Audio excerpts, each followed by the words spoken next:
Hey, trotamundos, ¿qué tal? Yo soy Kurenai y aquí venimos a hablar de libros.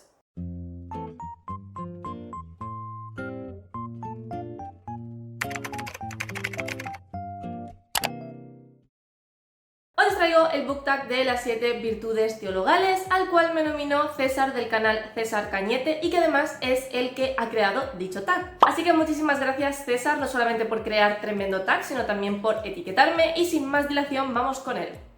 La primera pregunta es: Fortaleza, libro de más de 700 páginas que conseguiste leer. Este año me he leído ya unos cuantos tochos y por mencionar uno del que os hablé hace relativamente poco, voy a escoger El Imperio del Vampiro de J. Christoph, que es la primera parte de una saga con el mismo nombre. Hablé de este libro en mi último vídeo, que es el resumen de lecturas, así que os lo dejaré por aquí por la i para que veáis qué fue lo que me pareció esta novela. No sé ahora mismo cuántas páginas tiene este libro, pero creo que supera las 1000 o por lo menos a las 1000 llega. Y es uno de los últimos tochos que he leído. A pesar de su longitud, es un libro que se lee relativamente bien, porque como constantemente están sucediendo cosas, hay mucha acción, vamos alternando entre el pasado y el presente. El protagonista nos va ocultando un montón de datos a propósito para mantenernos enganchados. Al final, aunque es un libro bastante extenso y es un libro arduo de leer porque es una fantasía épica muy compleja, lo cierto es que esas 1000 y pico páginas no se notan mientras vas leyendo, porque por lo menos para mí no fue un libro que me resultara pesado en ningún momento o que me costara leer o que me costara engancharme a esta novela. Tal y como os comenté en ese vídeo, es una saga de vampiros donde de la noche a la mañana la luz del sol desaparece prácticamente, y eso hace que los vampiros, que llevaban ya mucho tiempo viviendo en la oscuridad, despierten de ese letargo y aprovechen el hecho de que la luz del sol sea tan tenue que es casi inexistente para recuperar sus fuerzas y controlar a los humanos. Nuestro protagonista es un santo de plata, que es una orden religiosa que se dedica precisamente a exterminar a los vampiros, y nos va contando un poco cuál es su experiencia desde que de niño entró a formar parte a esta orden al momento actual, que es en el que empieza el libro, donde nos encontramos con que este personaje ha sido encarcelado por los vampiros.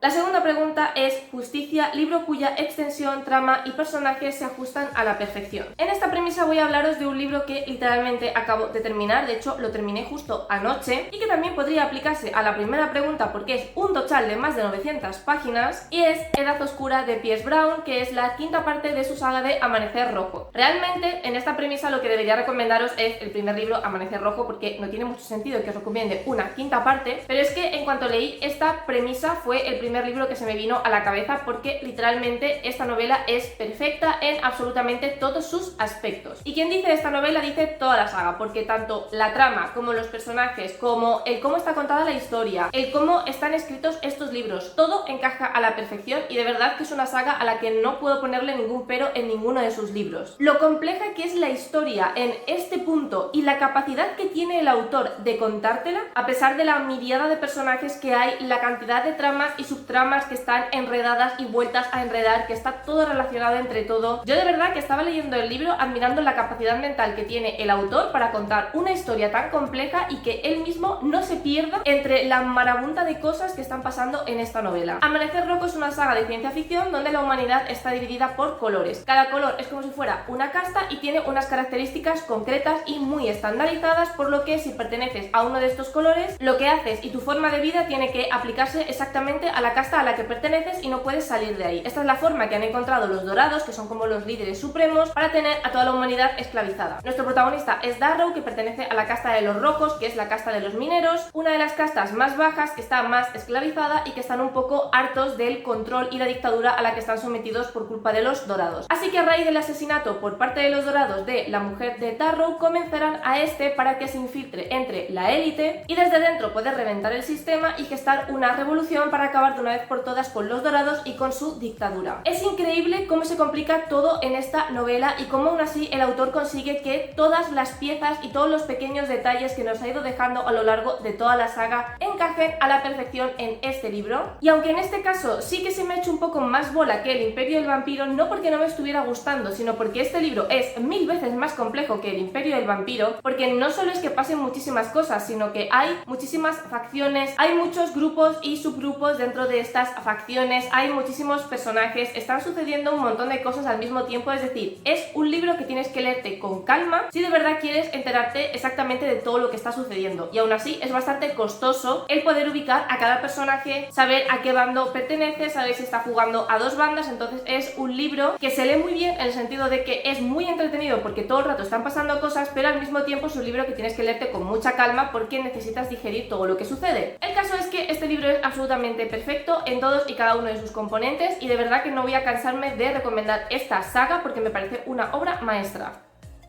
La tercera pregunta es: templanza, libro que aborreciste pero conseguiste acabar de leer. Hay muchos libros que pueden aplicarse a este caso, pero uno que me ha venido a la cabeza y que además es una novela de la que hace muchísimo tiempo que no hablo, así que llevo tocando criticarla otra vez, es A través de mi ventana, de Ariana Godoy. Yo esta novela me la leí porque una amiga empezó a leérsela y es la típica persona a la que no le pega en absoluto este tipo de libros, y se la estaba leyendo un poco por los jajas. Entonces yo dije, vale, pues me la voy a leer también para comentarla contigo. Lo que pasa es que esa amiga, que por cierto seguramente esté viendo este vídeo, me traicionó en el último momento y dejó de leerse el libro. Pero como sabéis que yo soy incapaz de dejar un libro a medias, pues por mis santas narices que yo me lo tenía que terminar. Es un libro espantoso, o sea, todo lo que está mal en la literatura que se publica hoy en día está condensado en esta novela. La protagonista es una chica cuyo nombre no recuerdo y tampoco me interesa, que está obsesionada con su vecino de enfrente, que pertenece a la típica familia con muchísima pasta, y además el chico es súper sexy, súper guapo, y si no recuerdo mal la historia comienza cuando la chica no tiene internet e intenta robarle el wifi a los vecinos, y entonces el vecino, que se llama Ares, de ese que me acuerdo porque todos tienen nombres de dioses griegos, pues Ares se da cuenta de que la vecina le está robando el wifi, entonces como que ahí empiezan a interactuar, y básicamente es un libro donde lo único que hacen los protagonistas es montar dramas por montar y estar todo el día dale que te pego al fornicio. Es un libro espantoso, está súper mal escrito, la trama es horrorosa, a los personajes no hay por dónde cogerlos, además la autora banaliza problemáticas reales como por ejemplo las violaciones, en fin, que es un libro que de verdad odié de principio a fin, y fue de estos libros que me terminé simplemente porque soy muy cabezona, pero me dejó bastante claro que no quiero volver a leer nunca nada más de esta autora. La cuarta pregunta es: sabiduría, libro que te enseñó algo y cambió tu perspectiva. Un libro que me leí hace poco y que me encantó porque además me enseñó un montón de cosas que desconocía fue El gato se comerá mis ojos, que está escrito por una por una trabajadora de una funeraria. Y es un libro en el que recopila algunas de las preguntas más curiosas que le han hecho los niños cuando ha ido a centros educativos a dar charlas acerca de cómo funciona su trabajo y cómo funciona la muerte. Es un libro que me enseñó muchísimo porque tiene preguntas muy curiosas que yo en ningún momento me había planteado acerca de la muerte o acerca de cosas concretas que suceden cuando una persona se muere. Por ejemplo, aludiendo al título, si yo me muero en mi casa, si mis gatos se comerán mis ojos, ¿qué pasa si te mueres en el espacio? ¿Qué pasa si te mueres de repente en mitad de un vuelo? Y también cambió un poco mi perspectiva porque normalmente vemos la muerte como algo dramático, siniestro, trágico, que a ver, evidentemente lo es, sobre todo si se muere alguien cercano a ti. Toda esa tristeza y toda esa solemnidad no se lo podemos quitar a un acto tan importante como la muerte, pero me ayudó a verla de una manera mucho más natural, de una manera mucho más humana, como un proceso que nos tiene que suceder a todos y ya está, como algo por lo que tenemos que pasar y punto, y a ver este momento como algo mucho menos macabro y siniestro para verlo desde una perspectiva mucho más natural y cotidiana. La quinta pregunta es: Fe, libro que crees que leerás algún día a pesar de lo mucho que te imponen. Esta también la he tenido súper clara porque un libro que llevo varios años posponiendo, a pesar de ser final de trilogía, es El último argumento de los reyes, que es la última parte de la primera ley de Abercrombie. Esta historia es una trilogía de fantasía grimdark, que es una fantasía como mucho más oscura, que se centra sobre todo en lo bélico, en la parte más sangrienta de la fantasía, y es una saga que yo empecé con mucho entusiasmo pero que no terminó de conectar conmigo, porque aunque yo no tengo ningún problema con la parte grimdark, no tengo ningún problema en leer evisceraciones y cosas terroríficas. Quiero decir, me acabo de leer Edad Oscura, que es básicamente muerte y destrucción durante 900 páginas. Sí que es cierto que es una trilogía que se me ha estado haciendo muy cuesta arriba porque se me hace muy pesada, muy densa. Y son unos libros que, a pesar de no ser muy extensos, yo sentía que leía y que no avanzaba en absoluto. No sé si es por la historia en sí, por la forma que tiene Abercrombie de contar las cosas, pero eran unos libros que cuando tenía que leer algo, lo último que me apetecía era avanzar con ellos. Por lo que, a pesar de que el segundo libro me gustó más que el primero, que los personajes también me gustan y que la trama es interesante, me da mucha pereza ponerme con el tercer libro porque sé que voy a tardar por lo menos un mes en leérmelo. Y como digo, no ya tanto por la extensión, sino porque es una historia que, a pesar de que me gusta, me cuesta mucho ponerme con ella. La sexta pregunta es: Esperanza, libro que quieres leer antes de que finalice el mes. Una novela que me encantaría leer antes de que finalizara el mes es La caída de las brujas, que es la tercera y última parte de la